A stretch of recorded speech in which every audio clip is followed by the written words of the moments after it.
24 hours later than expected, but Wildcat basketball is on the air from St. Paul, as tonight from the campus of St. Catherine University, the Wildcats host Concordia College and their Cobbers. And with that, we welcome you into balmy St. Paul, Minnesota. Minus 6 degrees outside. Just yesterday when we woke up, it was 30 degrees below zero with a wind chill of 55 below in the Twin Cities. So just 6 degrees below feels downright tropical. So with that, we welcome you into the friendly confines of the Butler Center. Tonight, the Wildcats hosting Concordia College and the Cobbers. Our engineer tonight is Glenn Thompson. I'm Matt Nelson. The Cobbers come into tonight's game with a record of 7-12 overall through their first 19 games, 4-8 through their first dozen in the MIAC. For the Wildcats, 8-11 overall, 5-7 in the MIAC. The Wildcats coming off of a win, 83-77,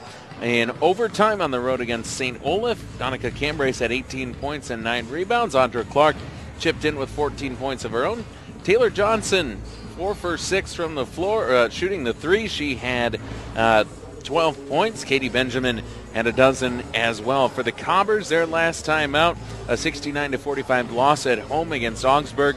The Cobbers have lost their last 5 at home against Bethel and St. Mary's, 2 on the road against Gustavus and St. Thomas, and their last time out at home against the Augies. Let's hear from the coach. Our Wildcat pregame show continues as tonight the Wildcats host the Cobbers on a Thursday night.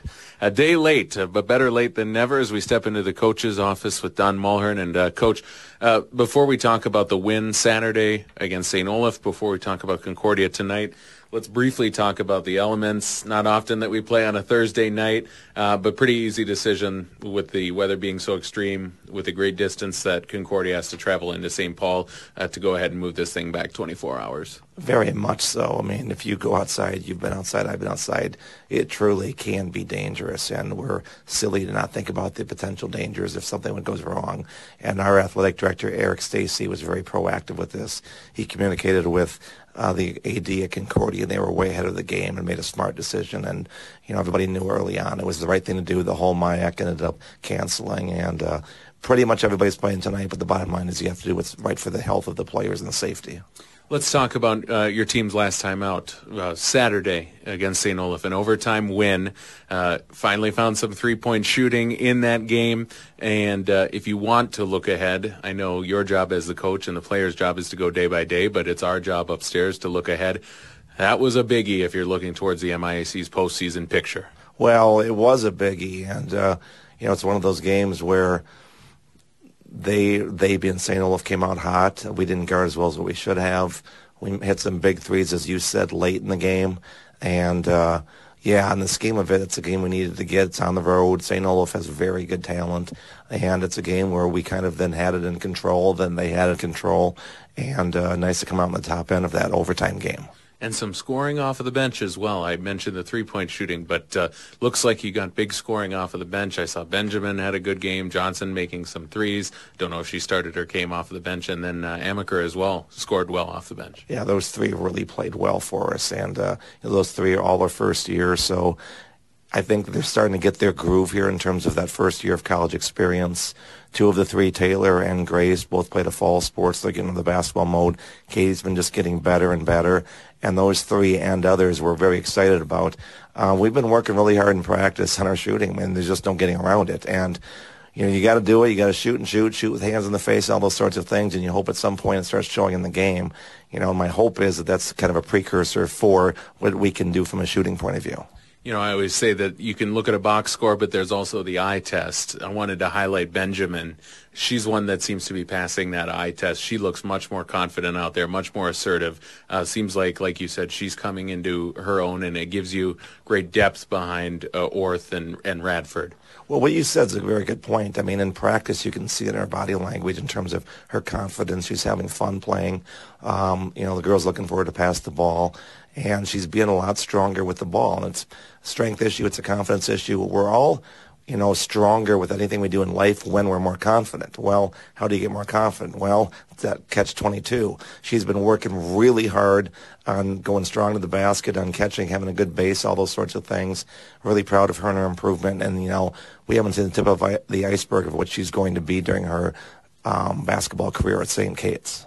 How much do you know about the Cobbers? You host them tonight. They have an experienced head coach, more of a balanced scoring attack. How much do you know about the Cobbers through these first 12 games in the MIAC? Well, kind of the funny thing is if you mention it's an MIAC game, which it is, then they're good. This conference is good. And the Cobbers, their individual talent's good. Myra Ellefson is a really tough matchup. She's the tallest girl, and if you're going to say a post player, she's sort of the post, but she's not really a post. She handles the ball like a point guard, can play the 3 spot, can go inside. Really a tough matchup. Experience, too. And never, when you watch her play, coaches will talk about how the game is slowed down, which is a compliment. It means that people are not in a hurry and they just kind of can play their style. She and Grace Wolhow, they're never in a hurry, they're never rushed, but they're quick. I want to be clear. And those two are just really tough matchups. They've got a couple young shooters at the guard spots that can just spot up. And one of our things we've got to be better at is closing out on shooters. We've talked a bunch about how you've got to get out there, make some of their girls put the ball on the floor. If we're slow on the skip pass, they're going to knock down threes against us. So, you kind of a precursor for us tonight is that the early skip passes, we've got to close out high hands and make them put the ball on the floor. They're talented and they're good. Should be a good game, Coach. Great to catch up. Great to get your perspective, as always. Thank you. Thank you so much. There he goes. That's Don Mulhern in our coach's pregame show, Wildcat pregame show, as today the Wildcats host Concordia College and the Cobbers. And he mentioned the game on Saturday, the overtime win against St. Olaf. That was a biggie when looking ahead and in the playoff picture. Tonight's is no exception to that rule. This is another big one for the Wildcats and for the Cobbers.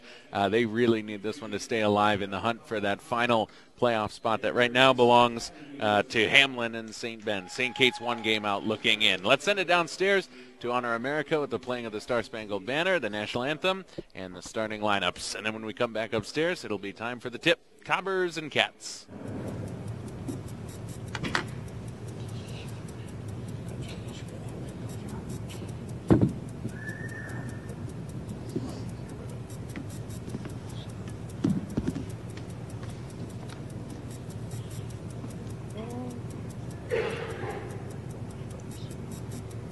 Oh, say, can you see by the dawn's early light what so proudly held, and the twilight's last gleaming, whose dark stripes and bright stars through the perilous fight, o'er the ramparts we watched, were so gallantly streaming, and the rockets red glare, the bombs bursting in air, gave proof through the night that our flag was still there. Oh, say does that star-spangled banner yet wave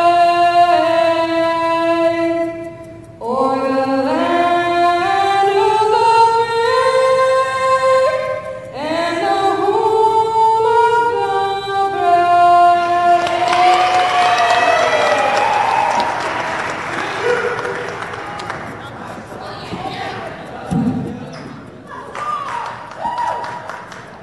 Now, ladies and gentlemen, let's meet the lineups for tonight's game, alternating between the visitors and the home team. The Cobbers, a freshman guard from Argyle, Minnesota.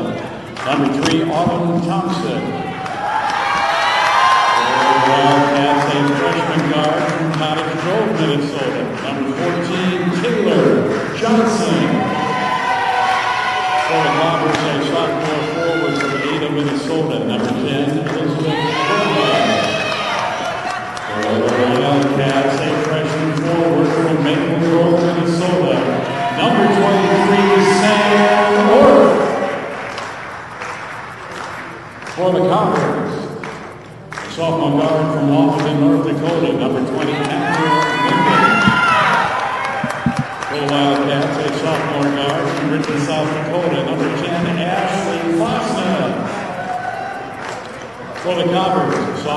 guard from Ortonville, Minnesota, number 23, Rachel Horniman. For the Wildcats, a senior guard from St. Paul, Minnesota, number 15, Jackie Ramford. For the Cobbers, a senior from Staples, Minnesota, number 34, Grace Woolhouse. And for the Wildcats, a senior guard from Kenyon, Minnesota, number 13, Audra Clark. The balance of the Cobbers and the balance of the Wildcats. Assistant coaches for the Cobbers are Christina Joyce, Olivia Johnson, and Ashley Fisher. Head coach in her 16th season.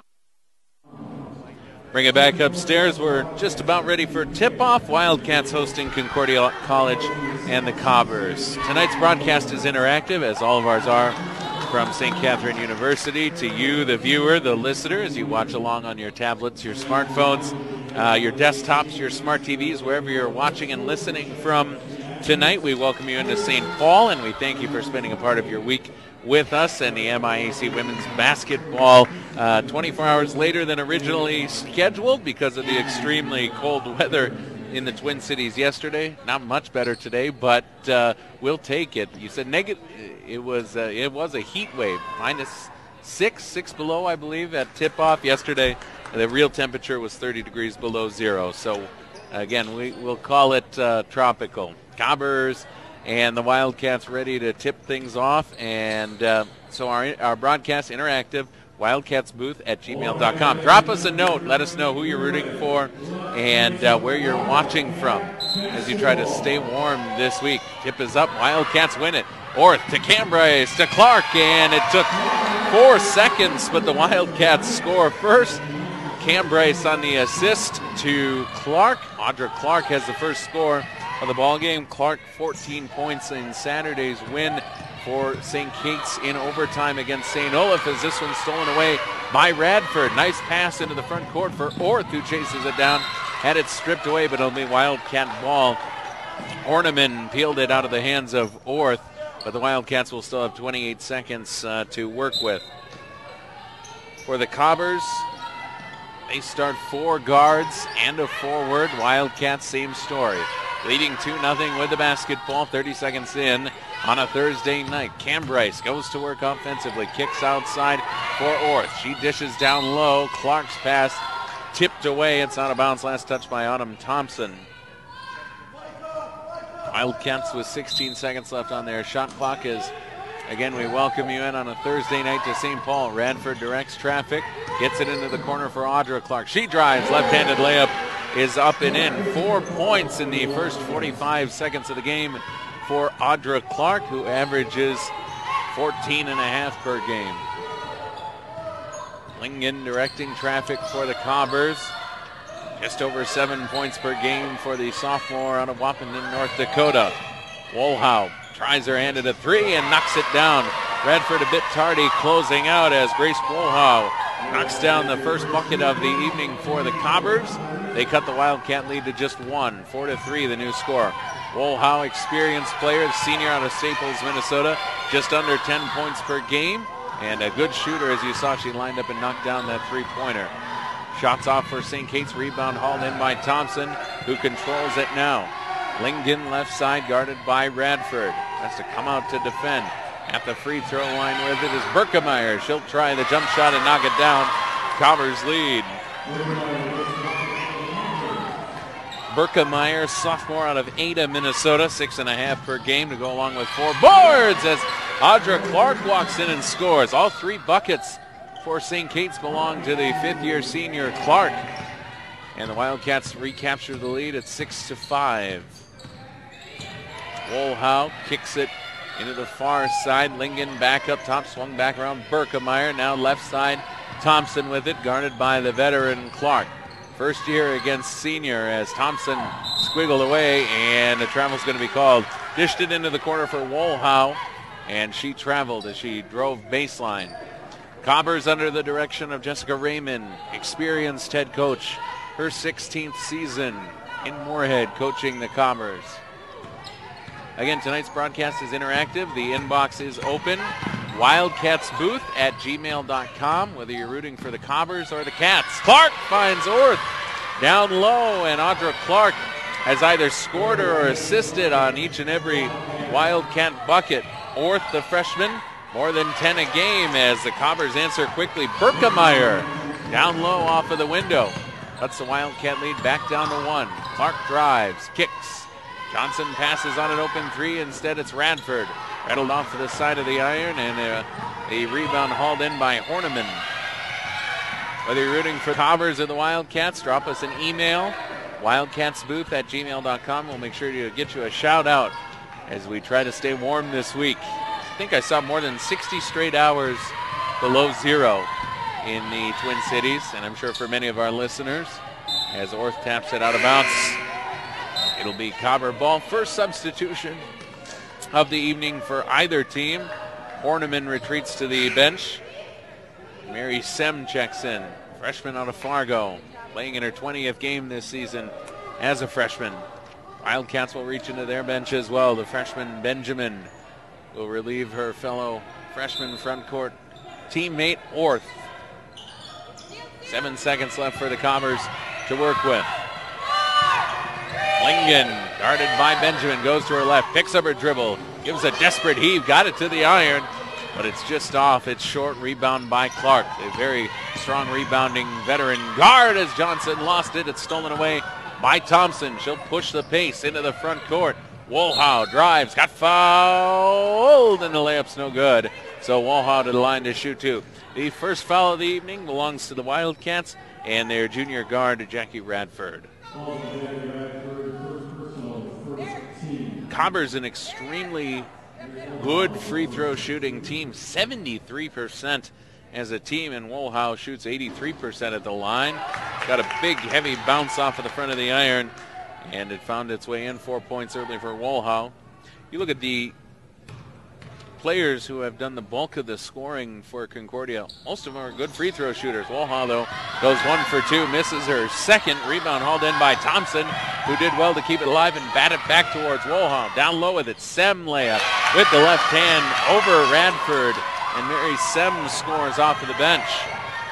A 10-8 lead for Concordia on the road early. Exciting first quarter.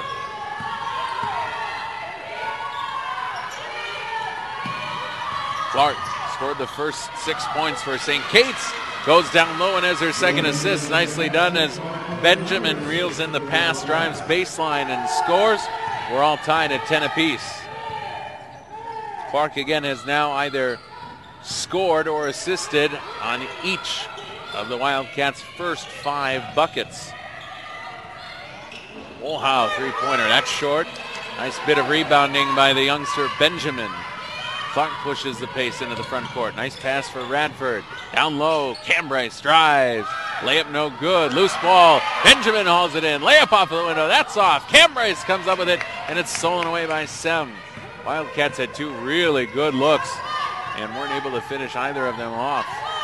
So we stay tied at 10, closing in on halfway through the first quarter. First look at Bailey Larson. She goes down low for Sem. Well guarded by Benjamin, but strong enough to finish. Through the contact from Benjamin, no whistle. Looked like Benjamin caught either a piece of Sem or the basketball on its way to the basket, but was able to finish it off. Clark, nifty pass for Benjamin. Great start for Audra Clark as she finds Benjamin, who now has 4 first quarter points. Clark has now either made or assisted on the first 6 Wildcat buckets as Cambryce comes up with a steal. 2-on-1, Cambryce into the front court, got bumped, no call. The shot over the iron, rebound by Johnson, and I think she was fouled. It is the first foul against Concordia. Amber Lingen, the sophomore, called for her first. And with us tied at a dozen, a wave of subs coming in. Fosness and Amaker in for the Wildcats. Rinke in for the first time for the Cobbers. Lingen retreats back to the locker room. Not sure what the story is there.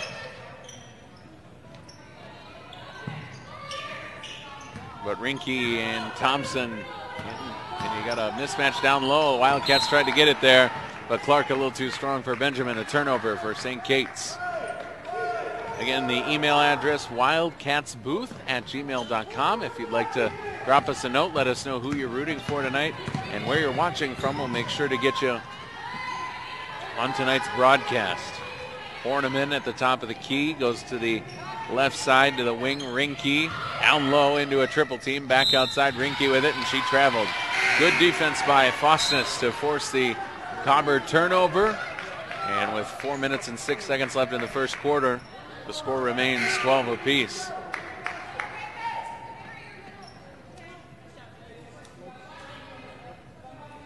Cobbers will call Larson back to the bench. And Berkemeyer back in the game. Wildcats wearing the home whites, trimmed in gold with purple numerals, going left to right across their screen. The Cobbers defending in the road maroon jerseys with gold numerals. Down low, it's Benjamin. Great start for the freshman Benjamin. She has 6 first quarter points. She averages 4.8 a game. So already eclipsing her season average for scoring. And we're not yet 7 minutes into the game, just 6.5 minutes deep. Going to her right, Horniman. She drives, layup off of the window, found its mark. Tough shot, but Horniman finds her mark. Horniman playing in her 18th game this year, averages more than 4 a game. And she's on the board for the first time, 14-14 to score. Clark drives, left-handed layup short, rebound Sem. Benjamin got her hands in there. Sem strong enough to pull it out and get the Cobbers on the break. 3-pointer on the way. That's Thompson lining it up and knocking it down. It's a 3 for number 3, and that's the lead for Concordia, 17-14. Just under 5 a game for the freshman Thompson.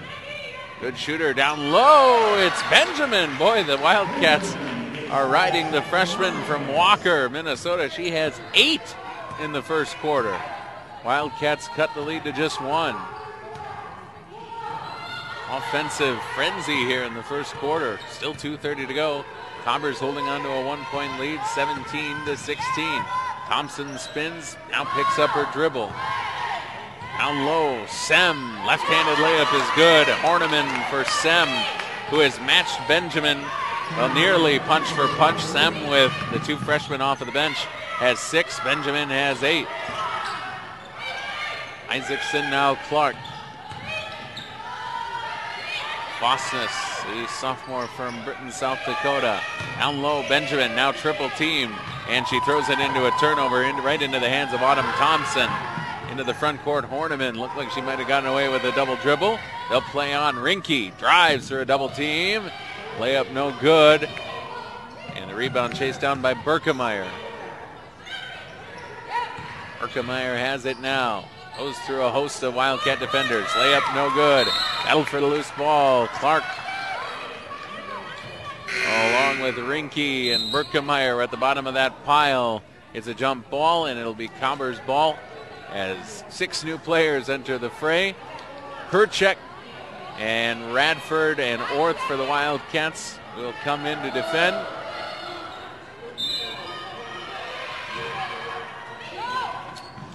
And right now with it for the Cobbers, our first look at Dresser. Shots off and a weak side rebound for Radford. Crazy start to this game. Lots of scoring and good fast-paced action. Herchek. Amaker. Now Isaacson retreats into the corner, going to her right hand. Long 2-pointer on the way. Knocked it down. Big shot off of the bench for Isaacson. Playing in her 14th game. She started 1. So this her 13th game off of the bench on this 2018-2019 season for Don Mulhern. It's a 1-point game. Cobbers 19, Wildcats 19 as this one's stolen away. Amaker into the front court, 3-on-3. Radford goes to the left hand. Left-handed layup, too strong. Loose ball. Cobbers come up with it. Berkemeyer puts her head down, charges into the front court, makes a move and gets fouled. 2 free throws coming up for Berkemeyer, as the foul is going to be the first of the night against Amaker and the second against St. Kate's in this first quarter. 33 seconds left in the first period. And to the free throw line goes Berkemeyer, 70% free throw shooter. mentioned the team as a whole shoots 73%. First shot's good for Berkemeyer. 5 first quarter points.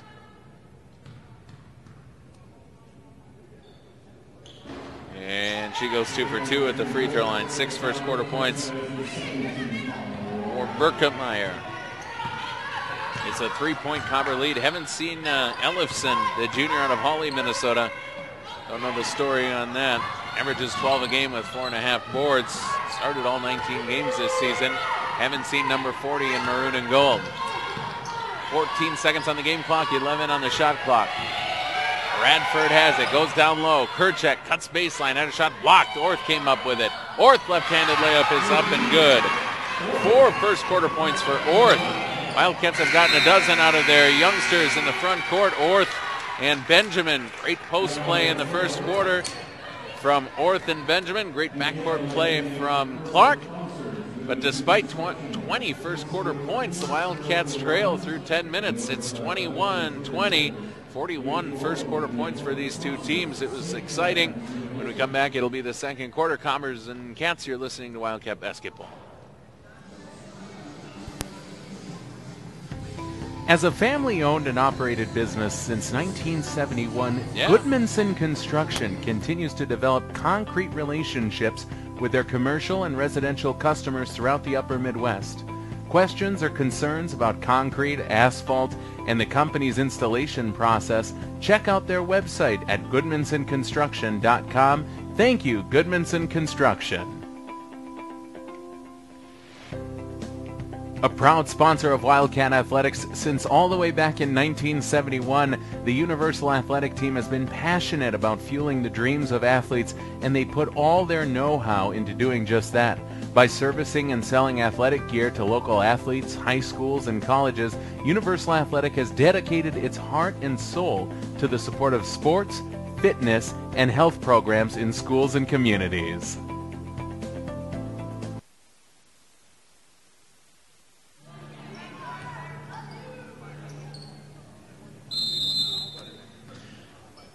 Bring it back into St. Paul, second quarter underway. Wildcats with the ball, trailing by 1. Cobbers 21, St. Kate's 20. Welcome you back in alongside of engineer Glenn Thompson. I'm Matt Nelson. Clark too strong on the three-pointer, and the rebound pulled in by Lingen. Lingen retreated back to the locker room. Didn't know if she had an injury or what the story was, but she's back out there now for the Cobbers. And her head coach, Jessica Raymond. Cobbers look a little disoriented offensively. It's a traffic jam in the corner, and it's thrown right into a turnover. Stolen away by Clark. Clark in transition. Nifty bounce pass for Sam Orth. 6 first half points for Orth, and the Wildcats reclaim the lead 22-21. 3 on the way. Wolhow lines it up. That's short. Rebound Cam Bryce. Audra Clark has played a sensational first half, scoring the basketball and setting up her teammates. Clark down low for Cam Bryce. Lost it and stepped out of bounds. Turnover for St. Kate's with 9 minutes to go in the first half. Stay tuned at halftime. We're going to have our Wildcat player profiles for you. Great interviews with Lauren Isaacson and Sam Orth. 2 young players for the St. Kate's team that had a very nice first quarter. Right now the Wildcats defending and leading by 1. Berkemeyer, 1 dribble, kicks outside. Wolhow goes to her left. Book picks up her dribble. Lingen, three-pointer, way off. And they're going to say the shot was blocked. The Cobbers will keep it with 4 seconds left on their shot clock. Wolhow will be the trigger to the right of the basket. Pass comes in quickly. Got it to Berkemeyer. Shot on the way, and it's good. Berkemeyer, the short jumper, knocks it down. She has 8 first half points. And the Cobbers reclaim a 1-point lead. Back and forth we go. Seesaw first half. Radford, now Clark. Marches right into the middle of the zone. Tries a floater. It's off to the right side, but Clark got her own rebound. Kicks outside for Johnson. Orth tried high-low. Cam Bryce was well defended. Now Clark has it on the elbow. Down low for Cam Bryce. Through contact. And will go to the line to shoot 2. The layup no good, but Cam Bryce to the line. She'll shoot 2. And the foul is the first of the night for the sophomore from Ortonville, Minnesota, Rachel Horniman. Cobbers want a timeout. They'll get it. Let's take one with the players. Cats down by 1, but 2 free throws coming up for Clark when we come back. 8 minutes left in the second quarter. Wildcat Athletes is in the capable hands of Northfield Lines Incorporated, dedicated to ensuring that your travel experience is a positive one. Call to request a quote or to make a reservation at 888-670-8068 or visit their website at northfieldlines.com. Twin Cities Orthopedics offers a full spectrum of orthopedic care to individuals suffering sports-related problems and injuries. Their doctors are team physicians for St. Catherine's University as well as Augsburg University, Hamline University, and others around the state of Minnesota. Visit tcomn.com and thank you to Twin Cities Orthopedics. Bring it back into St. Paul. First shot is good for Donica Cambryce. Just under 16 points a game for the junior Cambryce. Playing in her 16th game this year. Starting her 12th game as she goes 1 of 2 from the free throw line. Good free throw shooter. Shoots 70%. But her second was too strong off of that back iron. They're all tied up at 23 apiece. Wohlhau steps back, thought about a long 2. Instead, a little give and go action. Wohlhau fouled by Radford, and she'll go to line to shoot 2.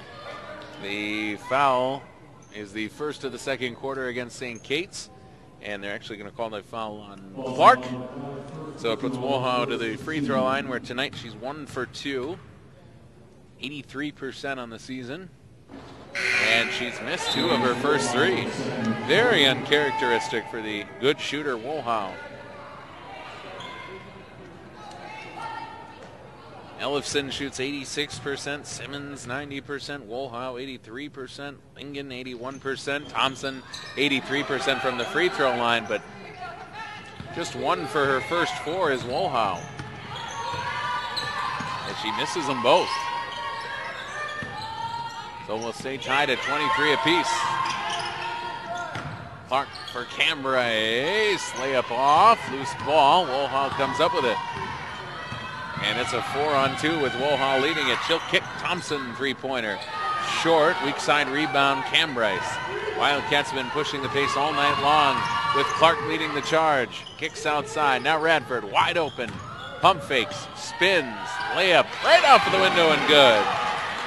Radford thought about the open 3, instead gave a little pump fake, marched it into the paint, and kissed it off of the window for 2 points. 25-23 the new score. Wildcats on top by a pair.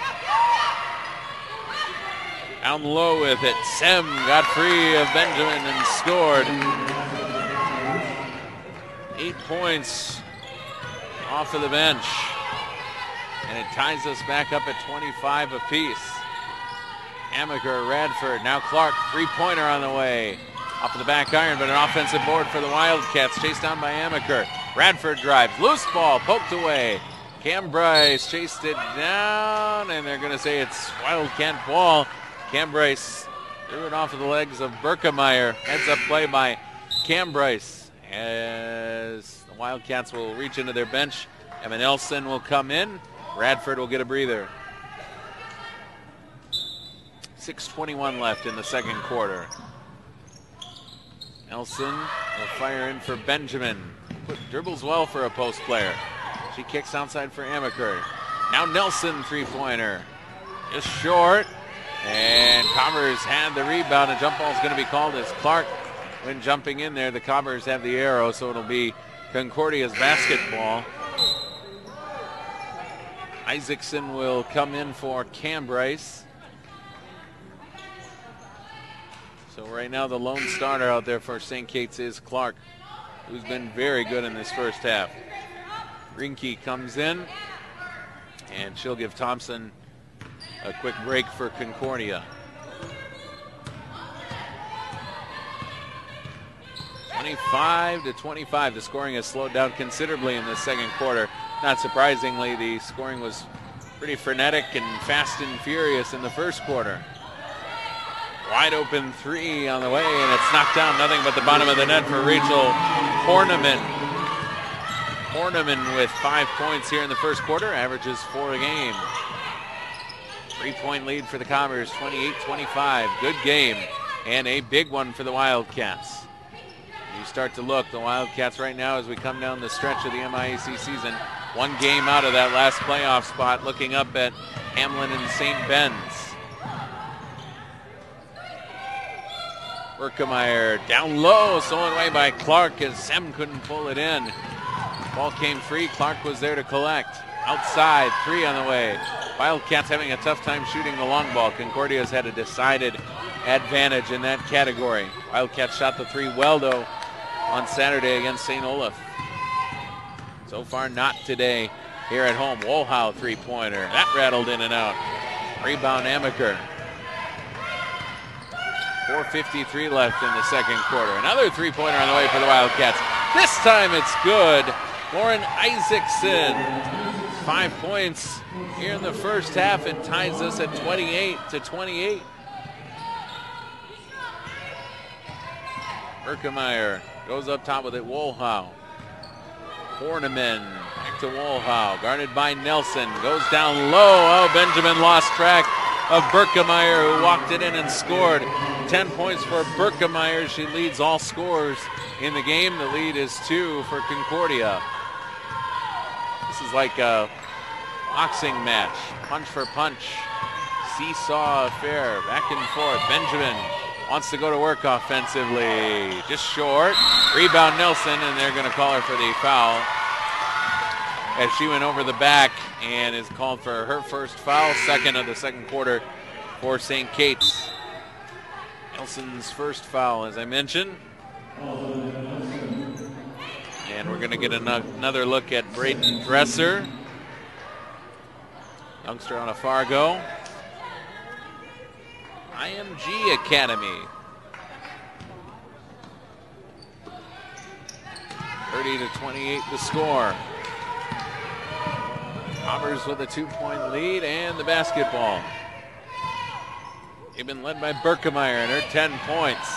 Down low, oh, Cambryce blocked the shot of Larson and hauled it in. Good defense by Cambryce. Radford drives baseline, kicks for Cambryce from the free throw line. Shot was off and long. Board hauled in, and a foul is going to be called against St. Kate's. It's their third. It's Isaacson's first. 3:37 left in the second quarter. Reminder, stay tuned at halftime. Lauren Isaacson and Sam Orth will be our guests, our Wildcat player profiles.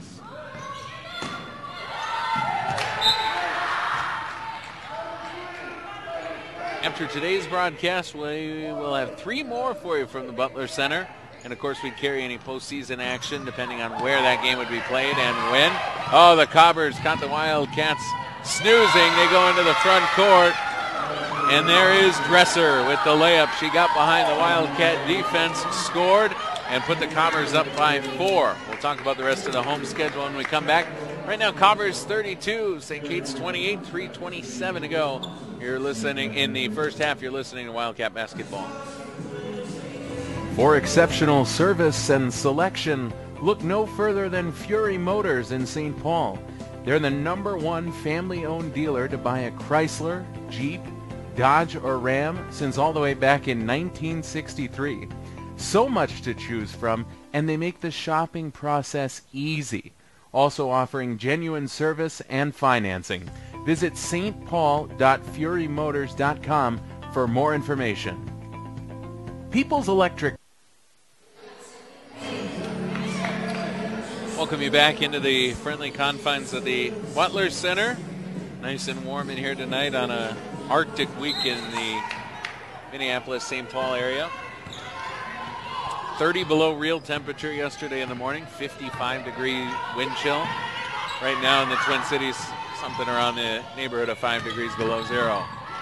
Cambryce had it, lost it. Amaker was able to scoop it back in. Orth couldn't get a shot off, and the Cobbers come up with a loose ball. Lingen into the front court. She'll call it the offensive set with 3 minutes to go in the first half of the Cobbers up by 4. Backpedaling for it is Dresser. She had the last bucket for the Cobbers. Driving with it is Rinke. And she's fouled. 4th foul against St. Kate's in the second quarter. And it'll send Rinke to the free throw line. The foul against Amaker is her 2nd. So Rinke, the freshman out of Wheaton, Minnesota, goes to the line to shoot 2, where the Cobbers have uncharacteristically not been good from the free throw line tonight. Rinke got the fortunate bounce and is on the board. The lead is 5.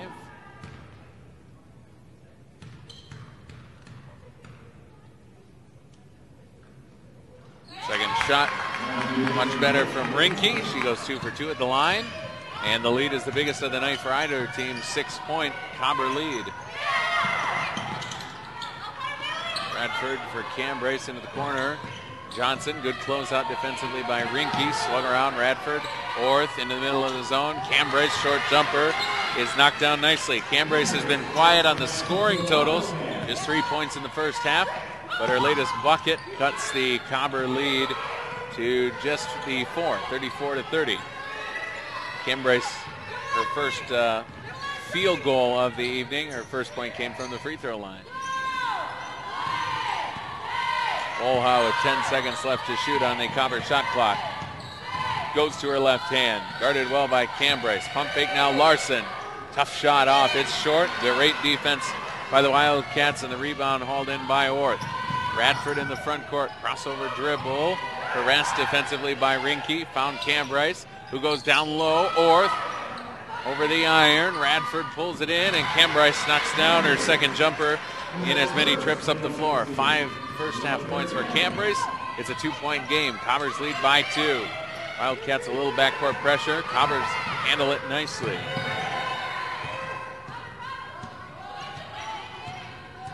.90 seconds left in the first half. Lingen drives, now sends it back for Wolhoff. Crossover dribble, goes to her right, around the screen. Kicks it up top. 3 seconds left for the Cobbers to shoot. Desperation shot is short. Orth pulls in the rebound and got fouled. Let's see who they want to tag this foul to. It's either going to be Larson or Rinke. And either way, it's a second foul against the Cobbers. Both were there, and they're going to put it on the freshman Rinke, her first. Dresser and Wolhoff to the bench for the Cobbers. Wildcats are going to stay put with Clark, Johnson, Orth, Cambryce, and Radford.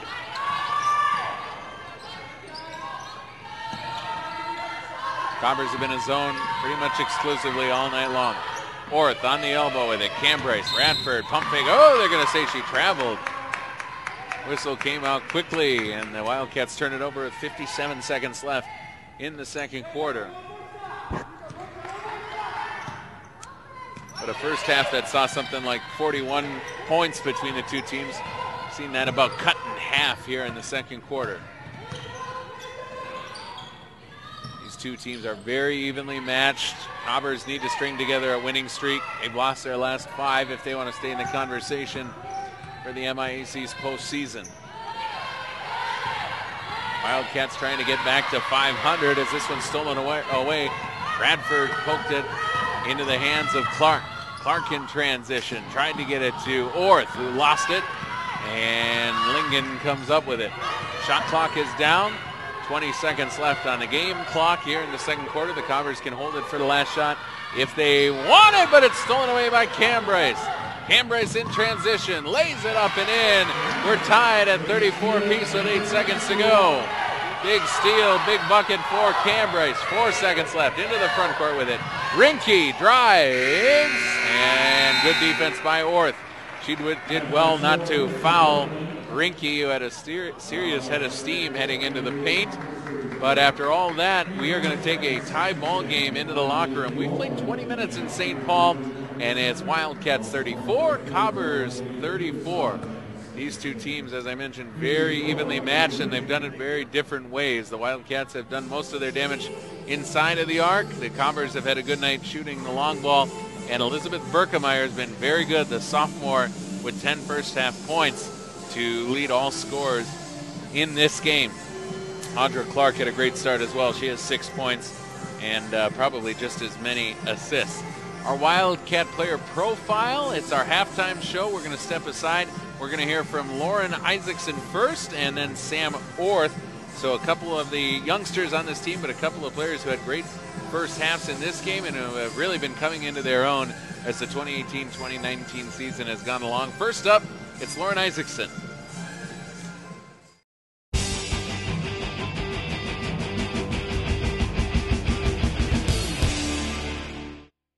Lauren Isaacson joining us, our Wildcat player profile. Lauren is a freshman guard out of Faribault, Minnesota. But you're so much more than that, Lauren. 3-sport star here at St. Kate's. Now, first of all, tell us what 3 sports you're currently playing with. So I'm playing in basketball, volleyball, and track. That's a lot. Yeah. That's a lot. When did you get into those 3 sports growing up? Basketball and volleyball, I was really young when I started, but in track, I just started freshman year of high school. It's funny because so many people have different paths to getting into track and field. Yeah. How did you wind up getting into that in high school? So my mom threw out Ohio State, and then she wanted me to try it out. Can we still continue this conversation? I'm not a big Buckeye fan, actually. I don't know. That's all right. That's all right. We'll keep it centered here with the Wildcats. But do you have? This is hard to say because we're airing this during a basketball game. Right. Do you have a favorite sport, or do each of them bring something else to the table for you? I think each of them brings something else to the table, for sure. How do you balance that, the pull of participating in 3 different sports with 3 different teams? Meanwhile, you're still expected, there's a student-athlete part of the equation here. You still have to be a student. Yeah, it's a little bit harder in college now than it was in high school, but after volleyball practices, I'd go sit and watch basketball practices, and I've been to a couple track practices already during basketball season, so it's just a lot of double. How did you end up here at St. Kate's? So tell me about the recruiting process. Coach Mulkern and Coach Kerr came to a lot of my basketball games, and then to some of my volleyball games as well, and then all my summer AAU tournaments. And then I actually was planning on just coming here for basketball, and then Todd Nelson, the volleyball coach, reached out to me. So I decided to play volleyball as well. And then last year I made it to state in track, and then I met the track coaches, and then that's how I got involved with track. Oh, it's awesome. It's unbelievable. Where do you think you fit in? You're one of the youngsters. Where do you think you fit into this basketball team? What do you think you can contribute in year 1 here at St. Kate's and St. Paul? Well, I actually started off on the team on JV because I was late because of volleyball, and then I had a kidney infection, so I was in the hospital. So I was late, but now That doesn't sound pleasant. No, not at all. It was horrible. But now. How are you feeling now? A lot better. I mean, not being on camera and doing this profile, but with the kidney and all that stuff. Yeah, all it's right. good. It's good. But now I'm starting to get back into the swing of things, and so I think that I am contributing more and more. What are some of your? Let's talk about goals. Mm-hmm. Everybody likes talking about goals. Personal, team goals for the rest of 2018, 2019. What are yours? Basketball-wise, I'm still figuring out the conference, and who's the top dogs. It's hard to find out, but I want to keep working my way up. I started on JV, and now I'm playing more varsity, so I want to keep doing that. And then for track, I want to improve my PR. I threw a 135 in high school last year, so I want to get in the 140s. Track is one of those ones that's so measurable. It you know, is. with basketball you can contribute and you might put up big stats, you might not. Right. Track, you know exactly where you are Exactly. at any given time. We'll get you out of here on this one. Basketball-wise, what's the one area, as you said, you're looking to grow and develop and improve and move up that ladder. What's the one area specifically in your game on the court that you're trying to work on this year? In high school, I was more of a forward, power forward type, and now in college, I'm a guard because I'm smaller. So I think I need to improve my ball handling for sure. You're not smaller. Everyone else is a little bit bigger. She's Lauren Isaacson. She's one of the youngsters on this team out of Faribault, Minnesota, and this has been your Wildcat Player Profile.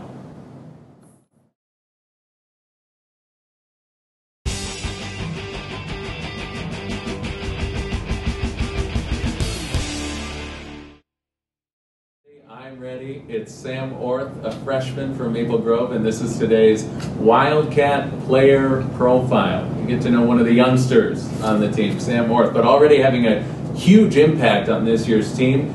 Great to see you. Great to have a chance to get to know you a little bit better. I always ask this question first, especially with an underclassman. How was it that you wound up playing basketball here at St. Kate's?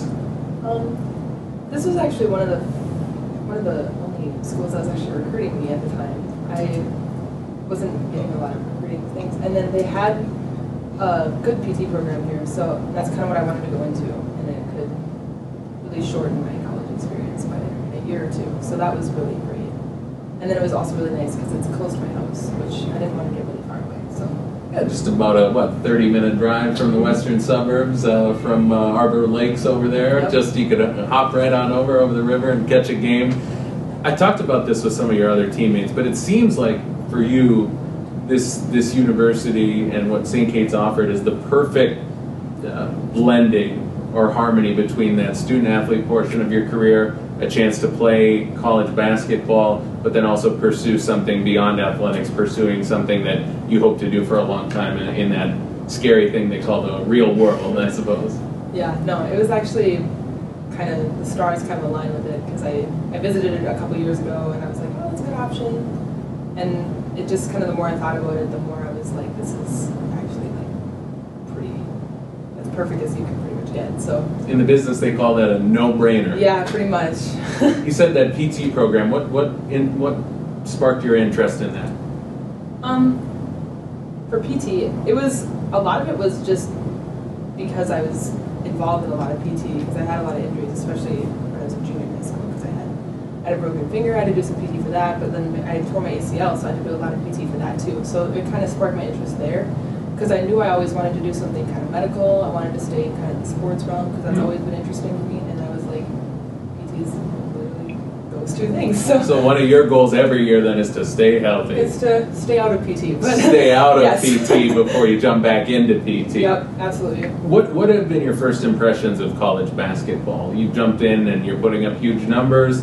Some people struggle out of the gate to get acclimated to the college game. Seems like that hasn't been an issue for you. Talk about that. It's definitely harder. High school is definitely a step down compared to college. It's a lot more, work. It's a lot more time commitment. It's a lot more, just a lot of things. But I don't know. I like to work hard. I like being around people that like to work hard, and I definitely think that this team loves to work hard, and we like to put up numbers. And when he put me in the starting five, I was definitely very stressed out. I was definitely, it was really hard. But it's just kind of, you gotta kind of play, and then when things start to go well, you have to kind of ride that high as long as you can, and that just really helps to keep the numbers high and keep working hard. You're going to keep finding along your career these moments. I think they call them light bulb moments or aha moments, but you said you're really stressed out.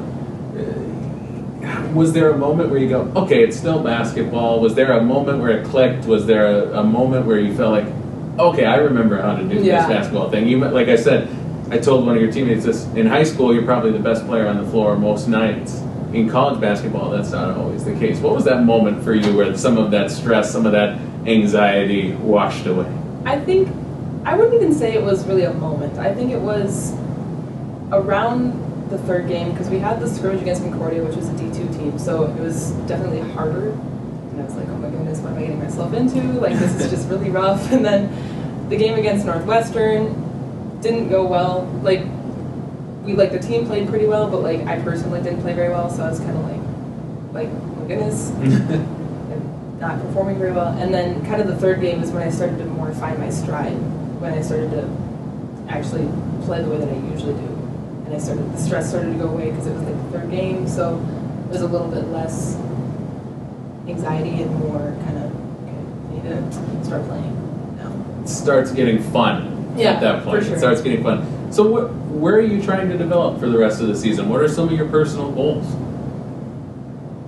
I can think of a few. I just want to... All freshman team. Yeah, that would be awesome. At this point, I'm already doing better than I expected to. So the goals there are kind of already met. Is this a wood table? Yeah, really. Yeah, really. All freshman team would be cool. Just, I have the floor to lead, which is really great. Like, it's kind of a big deal because it's kind of setting me up to be. Tell the viewers what that is. It's I don't know, it's just like a scholarship award. Athlete Of the week, pretty much, yeah. So we've got an informant hiding behind the camera. Yeah. Our viewers can't see it, but we've got one. yeah, so yeah, it's pretty much Athlete of the Week. So that was really great when I heard that. I was really proud of myself. So it's kind of, I just want to keep up what I've been doing and start to kind of refine the little thing. Like, I still make little mistakes because this is still kind of a lot to process, and it's still a lot, and I still could always get better. So I just want to keep getting better and keep helping the team and keep being someone that they look to do good things. Well, I know you got a lot of fans out there filling the bleachers and also tuning into the broadcast. We heard from them the other night on our broadcast inbox. So this is Sam Orth, a freshman from Maple Grove on the Wildcat basketball team, and this has been today's Wildcat Player Profile.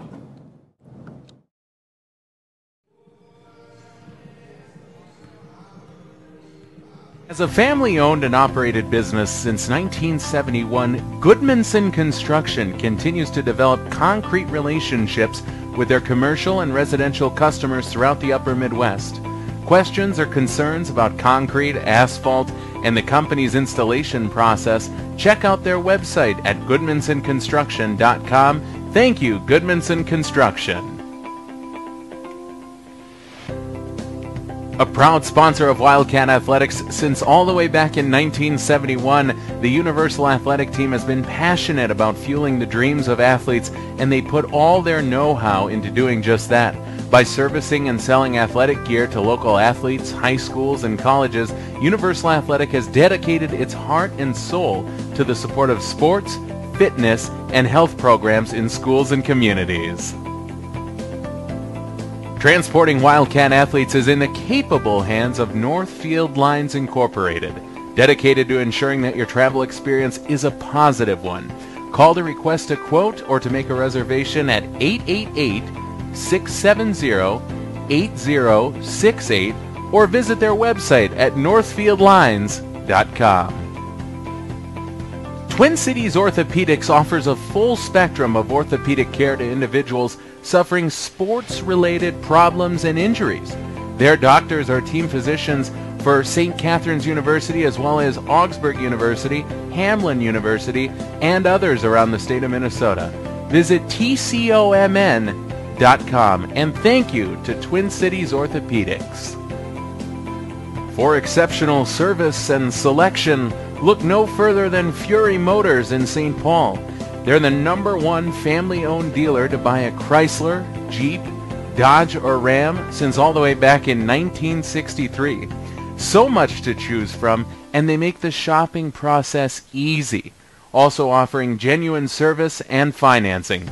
Visit stpaul.furymotors.com for more information.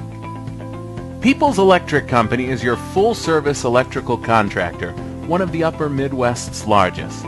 From building and process automation, communications, construction services, energy savings, testing, and maintenance.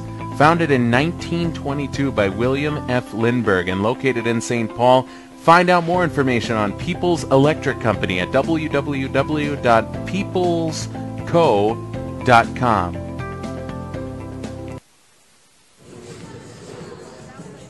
We've played 20 minutes in St. Paul, and we're all square. St. Kate's 34, Concordia 34. Matt Nelson alongside of engineer Glenn Thompson. Let's take a look at the first half for you.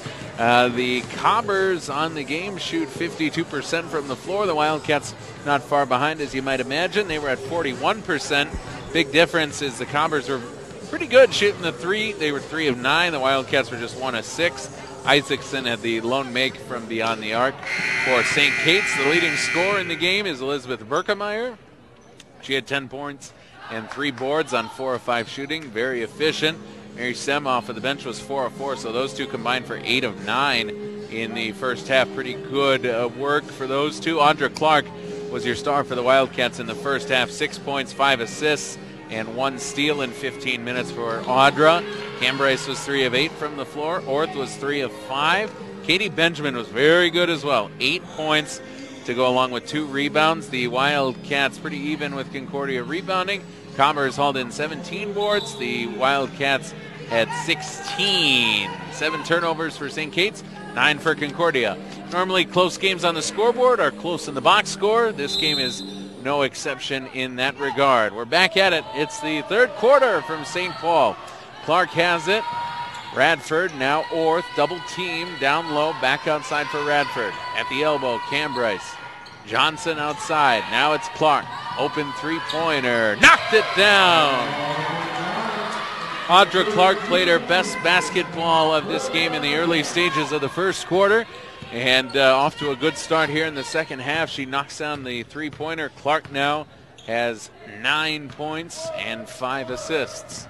Wildcats lead by 3, and the Cobbers turn it over. Lingen can't connect with Horniman, and the Cobbers come up empty-handed on their first possession of the second half. 35 seconds in to this second half.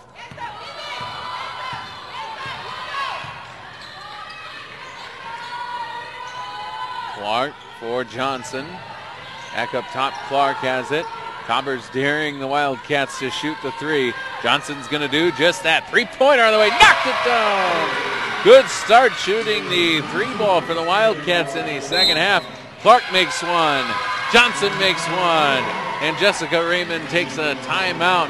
We've played, we'll call it a minute in the second half, and the Wildcats have jumped out to a 6-point lead behind three-point shooting. Let's break with the players. We're a minute into the third quarter from St. Paul.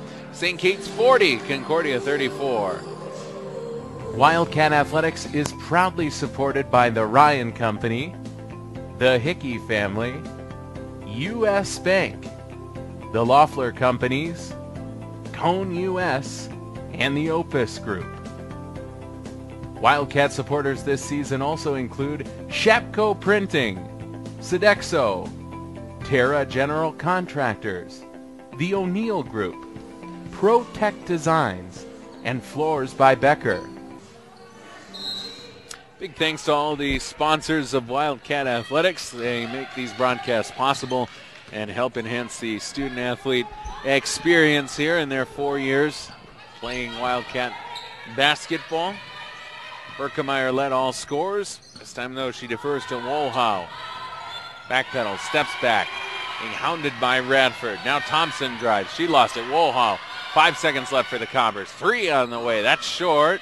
Rebound. Somehow Johnson pulled it away from 2 maroon jerseys. Radford into the front court. Orth. Short jumper. Off of the back iron, and rebound for Amber Lingen. Thompson guarded by Clark.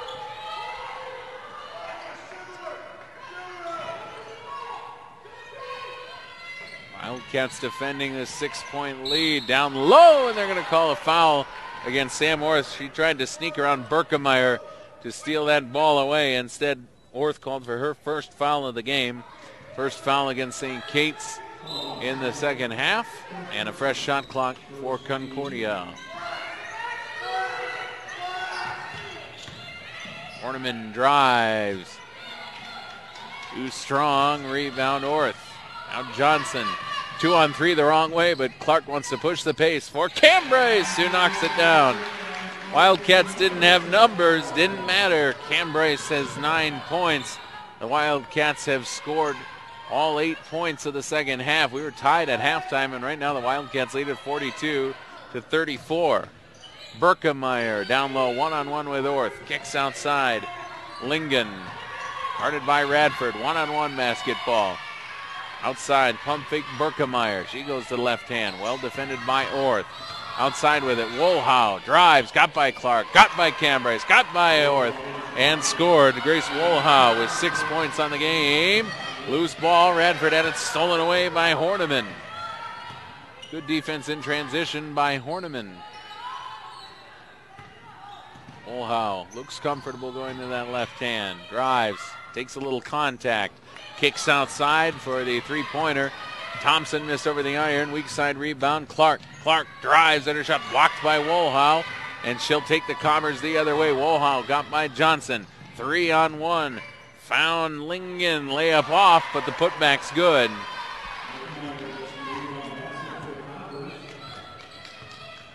(42-38) now.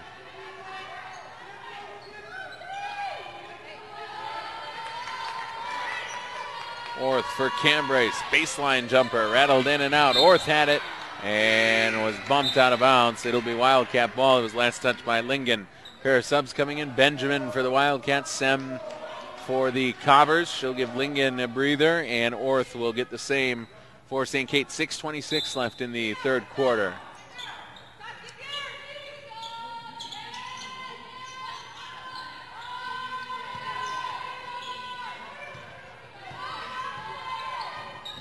Clark driving through a little contact. Layup went up, sat on the iron, and somehow made its way back over the iron into the waiting hands of Horniman. Cobbers ball, down by 4. Thompson down low. Radford stole it away and got it for Benjamin. Turnover for the Cobbers. Clark with the foot on the accelerator. Johnson three-pointer. Oh, sweetly done. Clark drops the dime to Johnson, who has 6 second-half points on a pair of three-pointers. Wildcat lead is 7, their biggest of the night. Wolhow double-teamed in the backcourt. Little press put on by St. Kate's. Cobbers managed to handle it. Berkemeyer will hand it back off for Horniman. Wildcats have made 3 three-pointers in the second half. Sem down low. Double teamed, got through it, got fouled, and will go to the free throw line. That ball circled around the cylinder and popped in and out. So Sem to the free throw line. Taylor Johnson called for her first foul, second against the Wildcats. And first free throw on the way is down. So Sem with 9 points off of the bench. She can get into double digits with this next one. Radford is going to get a break. Amaker is going to come in as well. So Clark can catch her breath. So Kurchek and Amaker in for the Wildcats, up by 6. 5:24 left in the third period. Second shot for Sem is short.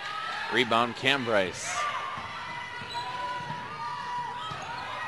Kurchek, corner, 3, Amaker. Whoa, the Wildcats on fire in the third quarter, shooting the long ball.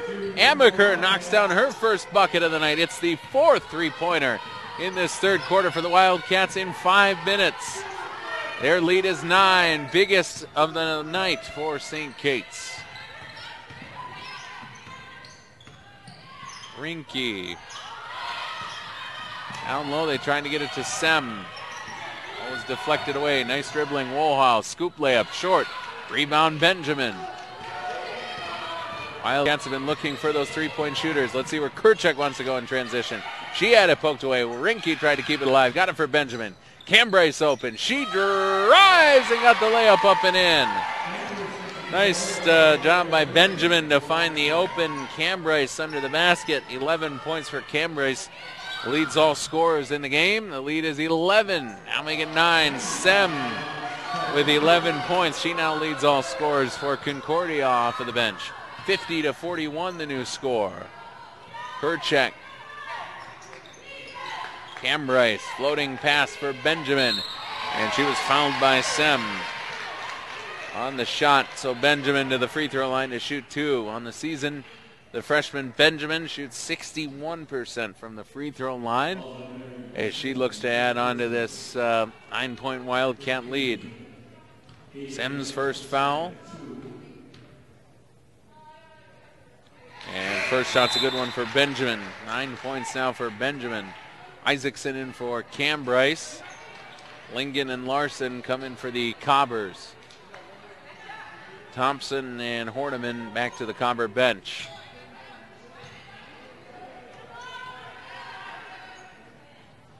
And Benjamin's got 10 points on the night. Wildcat lead back to 9. Biggest lead was 11 just a few moments ago.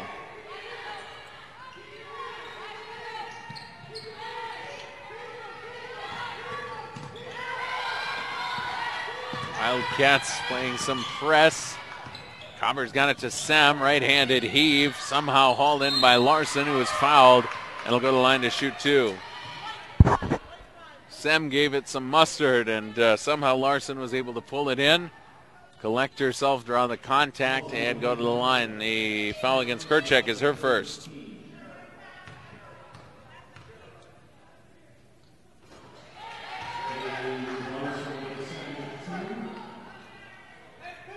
Larson, the freshman out of Buffalo, Minnesota, puts the Wildcat lead back down to single digits. Larson goes 2 of 2 at the free throw line. 52-43, the new score. Wildcats leading behind hot three-point shooting in the second half. They only shot 1 of 6 in the first half. They've made 4 of them here in the third quarter. Olhow, double teamed. Alex Lingen. 3:22 left in the third quarter. 3 on the way. Larson lines one up off of the back iron, and Radford comes down with a rebound.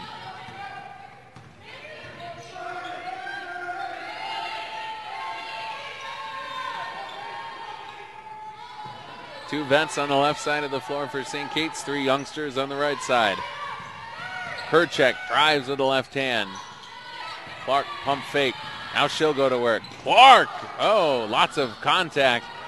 The layup short, and they'll play on. Normally Clark, when she goes to the basket, goes to the left hand. That time it was the right hand. Three-pointer. Low lining shot is off for Wolhow. And Clark collects the loose ball. Slows down a bit and draws the foul. That's an Audra Clark special. The foul against Rinke is her second. And it's the second foul of this third quarter against Concordia.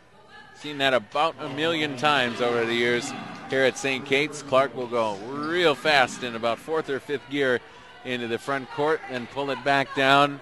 And if I had a dime for every time that she's drawn contact and gotten bumped from behind going over half court, I'd be a rich man. Kerchek to the basket. Layup! Mackenzie Kerchek playing in her 14th game of the season. Lays it up and in. The Wildcat lead matches their biggest of the night, 11 points, 54-43. 2:16 left in the third quarter.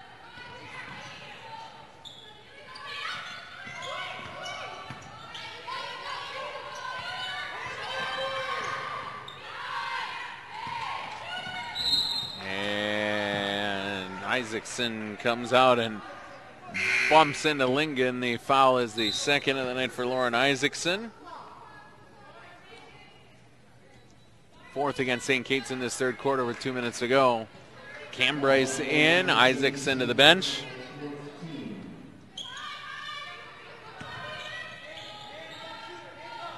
No Benjamin or Orth out there right now. It's Radford and Cambryce dealing with Sem, and they force the turnover. Cambryce was able to deflect it back for Radford, who's going to the basket. Her layup is too high off of the window. Rebound weak side, hauled in by Berkemeyer.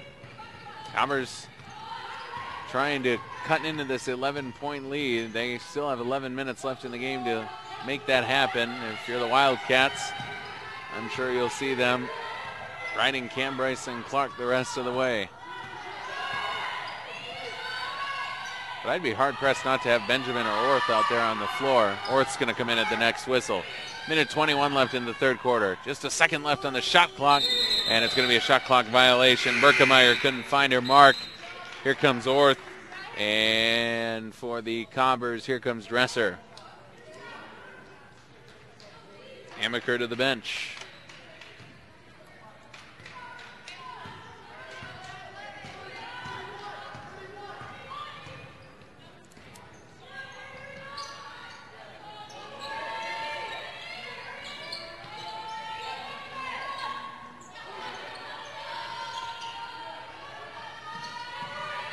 Cambryce for Orth.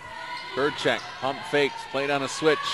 Kicks outside for Jackie. Three-pointer no good, but Orth has the offensive rebound. Johnson for Cambryce. Fresh shot clock for St. Kate's. Wildcats will be home on Saturday. They'll play host to Bethel. Having a very good year, 8-4 in the MIAC. Johnson three-pointer. That one's too strong. Rebound hauled in by Bailey Larson. She did well to pull that one in. Earlier this year, the Wildcats were close late against Bethel, but fell 64-55 over in Arden Hills. Shot clock's down. Cobbers can hold it for the last possession here in the third quarter if they want it, but a shot's blocked. Larson's shot is blocked by Radford. 6 seconds left in the third quarter. Kerchek for Radford. Three-pointer wide open is off. And we'll go to the fourth quarter. 54-43 the score. Wildcats in command in this second half. We were tied after 20. After 30, it's St. Kate's by 11. You're listening to Wildcat basketball. As a family-owned and operated business since 1971, Goodmanson Construction continues to develop concrete relationships with their commercial and residential customers throughout the upper Midwest. Questions or concerns about concrete, asphalt, and the company's installation process, check out their website at goodmansonconstruction.com. Thank you, Goodmanson Construction.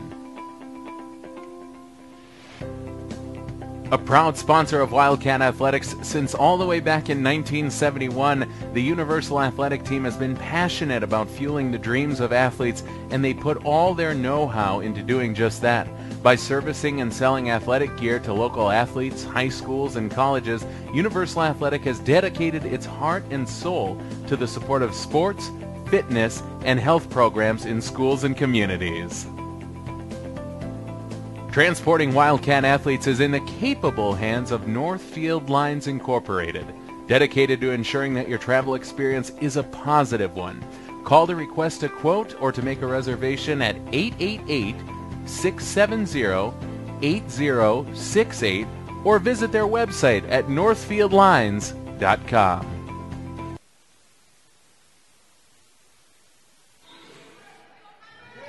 Welcome you back to the Butler Center with the Wildcats leading Concordia and the Cobbers 54-43 through 30 minutes of basketball. We welcome you back in. Matt Nelson alongside of engineer Glenn Thompson. This would be a big one for St. Kate's as they try to close the one-game gap between them and that last playoff spot in the MIAC. Stepping back and shooting is Horniman. Her shot was short. And battling for the board, the Wildcats are going to be called for a foul. I think it was Orth in there. It was her second foul. The first of the fourth quarter against St. Kate's. Don Mulhern not too agreeable with the call. But it'll be Cobber ball and a fresh shot clock. Autumn Thompson turns it back outside for Lingen.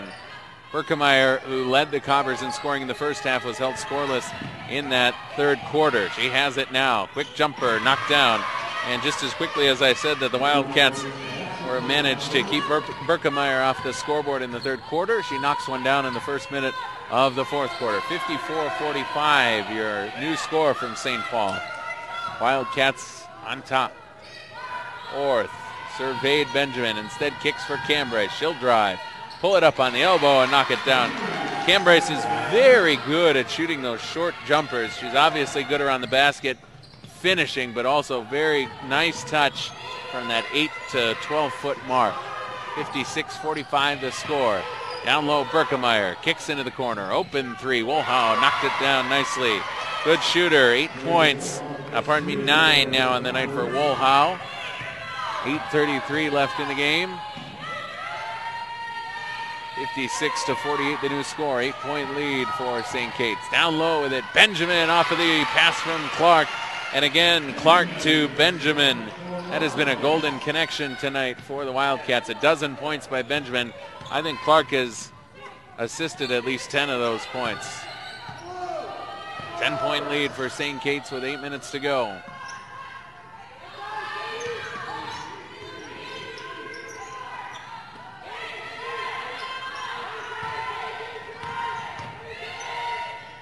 Driving Wohlhau, and she's got 5 straight for the Cobbers. Nice finish around the basket for Wohlhau, who has 11 points. Cuts the Wildcat lead to 8.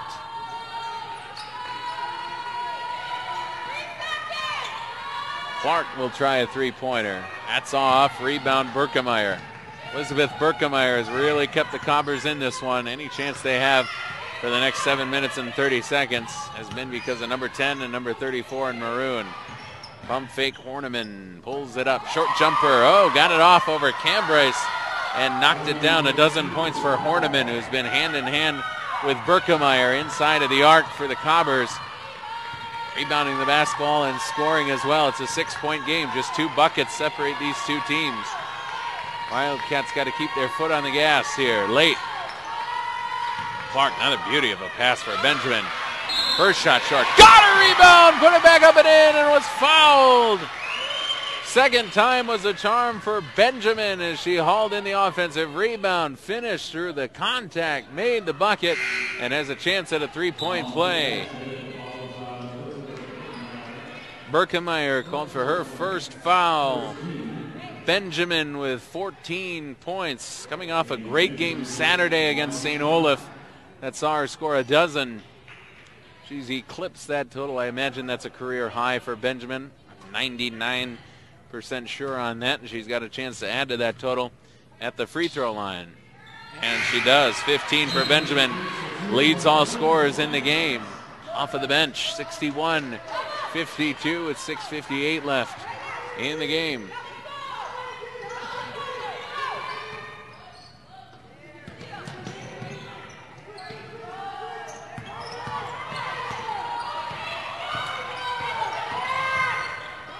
Wohow, long two is short. Berkemeyer kept it alive, but right into the hands of Fosness. Wildcats push the pace. Clark stops, drives, spins. Thought about Fosness. Instead, she'll take it back out with 20 seconds on the Wildcat shot clock. Clark to work. Benjamin on the elbow. The hot hand. Radford has struggled with her shot tonight, so she goes down low for Clark. There's that left-handed layup right off of the middle of the window, and the shot is good. For Clark, 11 points and an 11-point lead. Sem for Berkemeyer, picked up by Benjamin. Oh, she went right by her, but missed the layup. Benjamin the rebound. Clark takes a look, has the numbers, 3-on-2, stutter step, lost it, but Fosness was right there to get it back to Audra, and Don wants a timeout. Don Mulhern takes the timeout. It'll be a full timeout, and we'll take one with the players. We've got 6 minutes to go from St. Paul.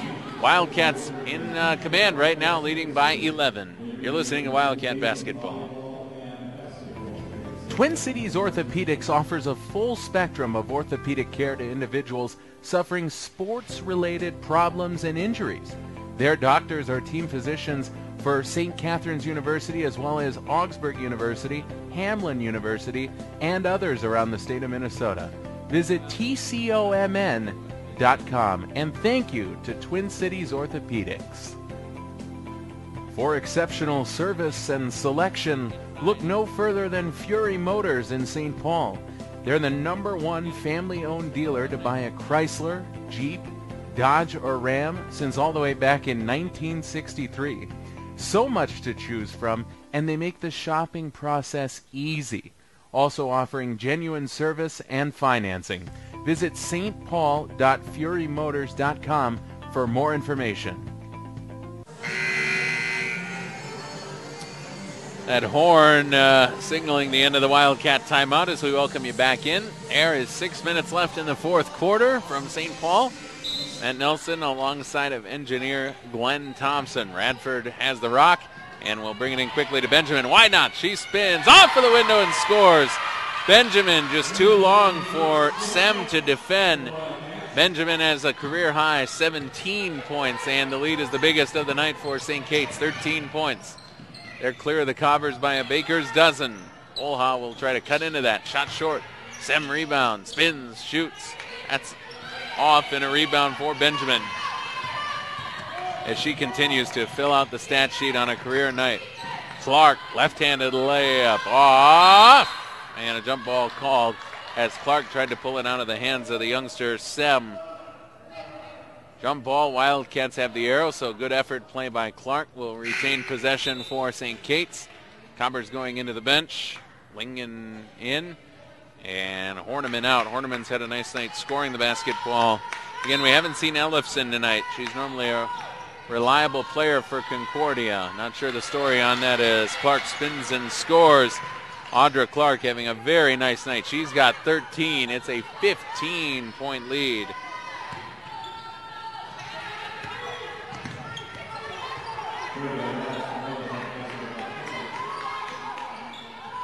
Wildcats seemingly have a pretty firm grip on this lead. Cobbers playing against the Wildcats and the clock right now with less than 5 minutes to go, and a turnover. Benjamin for Clark. One-on-one. Now Clark goes to the rack. Cobbers get some defense down there, and Clark left-handed pass threw it away. Had Kerchek there, had Fosness there, and kind of split the difference and threw it away into the Wildcat bench. 4:48 left.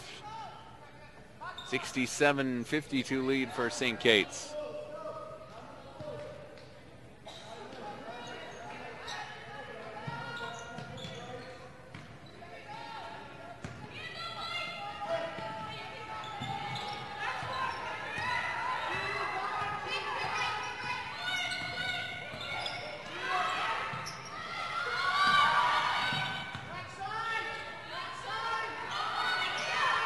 Anna Rinke, guarded by Benjamin. Pretty tough to get a shot off when you got 6'1" in front of you. Work back up top. Thompson three-pointer. Her second of the day. She's got 6 points. Thompson starting just her third game of the season. Cuts into the Wildcat lead. Cats by a dozen with the ball. Cam Bryce, one-on-one down low. Mismatch. Now gets some help. Radford up top. She'll drive. Layup off of the window. Just a bit too strong for Jackie, who's trying to find that shot these last couple weeks. Inside of 4 minutes to go.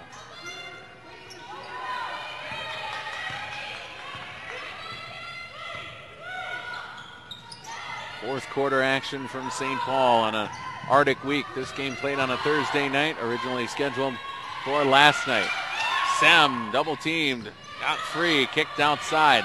Pump fake, now pulling the trigger, Lingen. That's off, and uncontested rebound pulled in by Cam Bryce.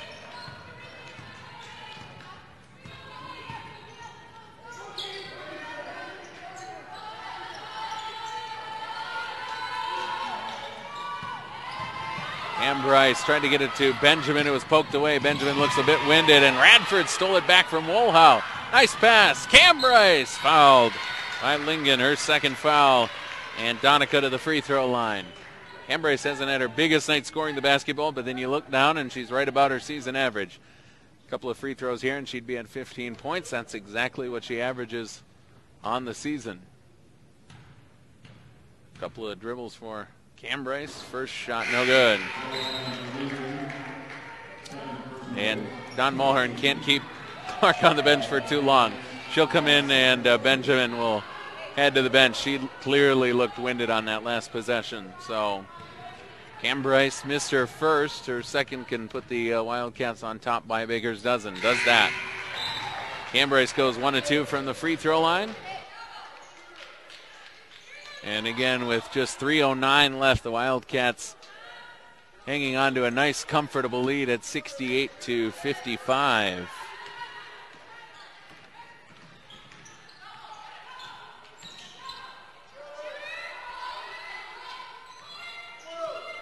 Inside of 3 minutes to go now. Down low with it, Wolhow somehow got it around Cam Bryce. Shot may have been redirected. Now the rebound hauled in by Fosness. She had it poked away from behind. Sem comes up with it. Tried to get it ahead for Wolhow. Shows you how good the Wildcats are at that. St. Kate's so often when they're pushing that break, they hit those perfect outlet passes. It's not an easy thing to do, and you saw that there on the Cobber turnover. Timeout taken, 2:34 to go. Wildcats 68, Cobbers 55. From St. Paul, you're listening to Wildcat Basketball. Peoples Electric Company is your full-service electrical contractor, one of the Upper Midwest's largest. From building and process automation, communications, construction services, energy savings, testing, and maintenance. Founded in 1922 by William F. Lindbergh and located in St. Paul, find out more information on Peoples Electric Company at www.peoplesco.com. Wildcat Athletics is proudly supported by the Ryan Company, the Hickey family, U.S. Bank, the Loeffler Companies, Cone U.S., and the Opus Group. Wildcat supporters this season also include Shapco Printing, Sodexo, Terra General Contractors, the O'Neill Group, ProTech Designs, and Floors by Becker. 2:34 left from St. Paul. as we welcome you back into its Butler Center with the Wildcats comfortably on top with a 68-55 lead, 13-point lead with 2:30 to go. Start feeling pretty good about that, and if you're the Cobbers, you're playing the Wildcats in the clock at this point, kind of running out of possessions. It would take something borderline disastrous right now for the Wildcats to not win this thing in regulation. Johnson three-pointer. That would have been nice as well. It's too strong, and rebound on the weak side pulled in by Anna Rinke. Never count your chickens before they're hatched, though, I think is the old saying, as Wohow lines up and knocks down a mid-range jumper. 68-57 the new score. Minute 58 to go. Wildcats on top by 11. Fossness, had it stripped away. Wildcats got to be careful here with the basketball. Nelson jumps on it, and still no whistle. Ball comes free. Radford had it, and she's able to dribble out of that traffic jam. Cross-court pass. Johnson open for three. Too strong. Fossness offensive rebound, and she was fouled by Wohow. The senior's first foul will send Fossness to the free throw line. Officials reluctant to blow that whistle in the corner, and Jessica Raymond's asking, how is that not a jump ball? But somehow Radford was able to pull it out of there and dribble out of it, dribble free. 94 seconds left in the game. First shot good for Fossness, her first point of the night. Autumn Thompson in for Sem. Little offense for defense substitution there.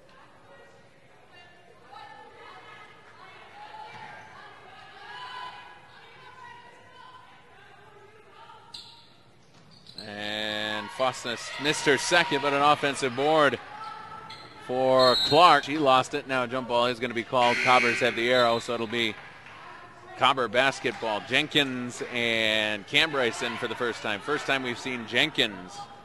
That's hard, I often think, when you sit around for 39 minutes of basketball, no, 38 and a half minutes of basketball, and then you're asked to come in and have great energy and close this thing out. But that's what Jenkins is being asked to do here.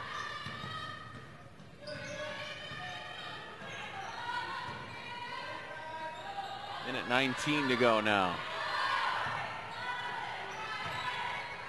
Wohow lost Clark on a screen. Picked up nicely by Jenkins. Pass down low, Berkemeyer. She was fouled by Johnson. The second foul against Johnson, and it'll send Berkemeyer to the free throw line. If you're the Cobbers, you'll take that. Stops the clock and puts a good free throw shooter at the line. Berkemeyer 70% on the season.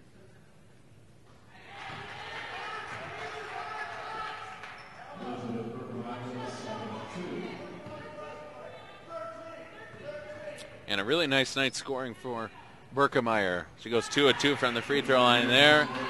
Has 14 points. The lead is 10 for St. Kate's, and a backcourt turnover. Ouch. Nelson tried to find Clark, went diving into the bleachers. She's okay, but a turnover for St. Kate's, so no clock soaked, and the ball turned over. That's a kangaroo court fine and a big no-no, leading by 10 with a minute to go. Cobber's going to see if they can make that hurt. Layup off, and Clark comes up with a loose ball, so the Wildcats get away with one. Clark getting tackled the whole way up the floor. No foul call. Clark down low for Jenkins. Misses the layup. Loose ball chased down by Jenkins, and she's fouled. Another nifty pass by Clark. She's really seeing the floor well tonight. 43 seconds left, 10-point lead. We'll see how hard the Cobbers want to play this. Might go for one more steal or foul and then see where it takes us after that. It is a foul. Autumn Thompson called for her first. It's the fourth, fifth. So that'll mean free throws upcoming for Johnson. Wildcats in the bonus the rest of the way with 41 ticks to go. And Johnson, nothing's easy, is it? Misses her first. So Cobbers still have an excuse to play this thing hard down to the buzzer. Down 10. Big free throw there, though, by Johnson. So the Wildcats get one on that possession. And trailing by 11, the Cobbers take a timeout. Let's take one with Concordia. You're listening to Wildcat Basketball. Johnson goes 1-2 from the line, and the Wildcats lead by 11.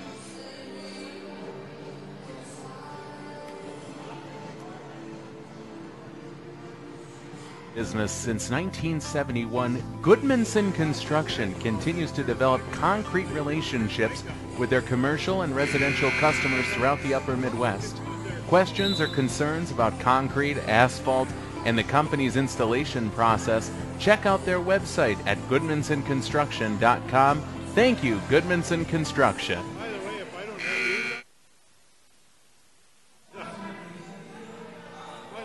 when I want to listen to you, I put these on. Alongside engineer Glenn Thompson, the best in the business. Thank him for all of his hard work, especially on this bitterly cold night in St. Paul to make the broadcast possible. 37 seconds to go.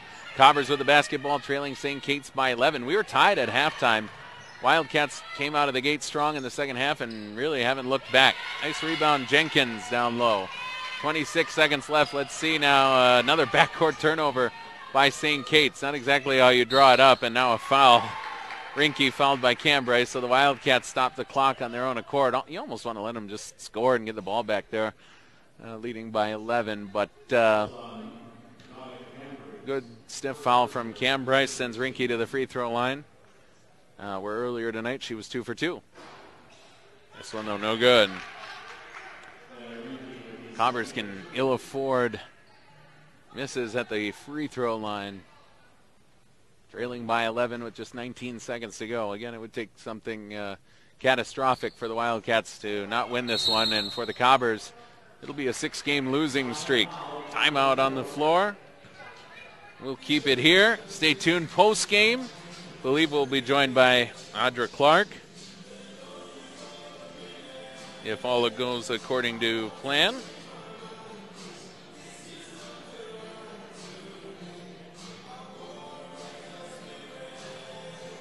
Wildcats will play Bethel on Saturday. We'll have that game for you.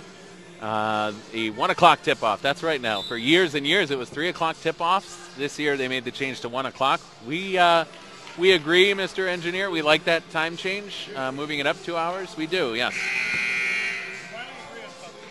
It took all these years, but we finally agree on something. And it feels good. Absolutely. Wildcats just trying to milk this last 18 seconds. Shot clock's down. Wildcats can dribble it out if they feel so inclined and if the Cobbers are willing to let them do that. Clark just playing a little bit of keep away right now. And now Radford, the white flag is not going to come out. The Cobbers will be up right to the bitter end. And there is the final buzzer. It's a final score from the Butler Center. It's a final 70-59, the final score. Stay tuned here to our post-game show. We're going to be joined by Audra Clark in just a moment.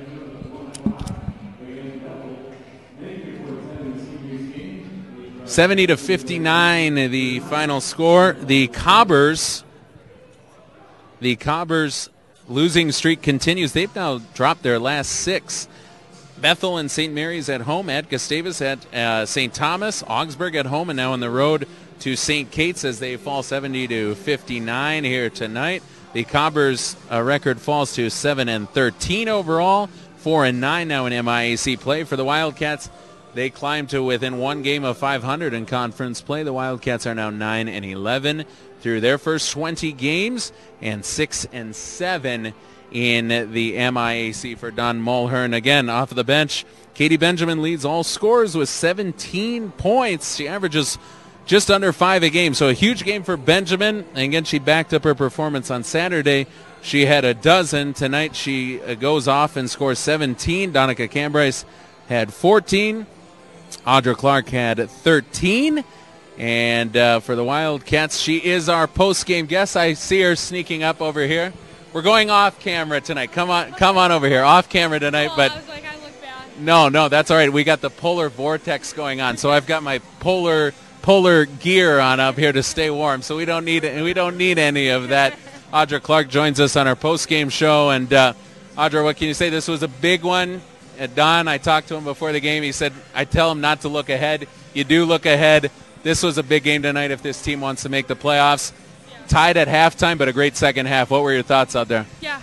Well, Concordia is always one of those teams that we always have matched up really well, even since we were freshmen. So we always knew it was going to be a grind. They've lost a lot of games, but they've been close with a lot of teams and hung in. So we knew they were going to be really aggressive. And we just fought till the end. We really needed this one to get back in the playoff run. So I thought we played all the way till the end. Great start for you in the second half, but for you personally in the first half, if my notes are right, you either scored or assisted the first 7 buckets. That's coming out with great energy. Yeah, I was really excited for this game. We haven't played in a while now because it got postponed. So you're 24 hours late. Yeah. So Don told me just come out aggressive, and he said that I could be really aggressive since they're a little shorter team, and then they started stopping me. So Katie Benjamin's been getting a lot better at catching those little lob passes. So he said, keep going to her because we had a size advantage. You know, it's one thing you say an assist, it takes 2 to tango. Talk about the performance of really those assists go to 3 main sources, Cambryce, Orth, and Benjamin. They did a nice job finishing it off down there. No, yeah, those 3, actually, I always tell them, they make me look so good because I swear to God, I can put up anything, and, Samo and Donica can catch absolutely every ball. So it looks like a good pass, but it's a lot of them. They jump up high to get those. Saturday, Bethel, you guys were close in Arden Hills earlier this year, got away from you guys at the end of the game. But another big one, really every game the rest of the way is a big one. And a team that you guys, I'm sure even though, like I said, they won the first game, I'm sure you guys feel like you'll have a chance. One less day to recover from tonight's game, but that's another biggie on Saturday. Yeah, they're a really good team. They've been playing really good lately. They've had 100 points in 2 games lately, but I always think we play really good against those upper, in the St. Thomas's, Bethel's, Gustavus's. So I'm really excited. I think we'll have the home court advantage a little bit, and so we're all really excited to get after that and pull off an upset, hopefully. Audra Clark, great game tonight. Go get them again Saturday. Thanks for joining us. Go catch up with your teammates and cool off. Thank you so much. There she goes. That is Audra Clark joining us on our Wildcat post-game show as the Wildcats win 70-59, the final score for engineer Glenn Thompson. I'm Matt Nelson signing off. We'll talk again Saturday, 1 o'clock tip-off as the Wildcats host Bethel.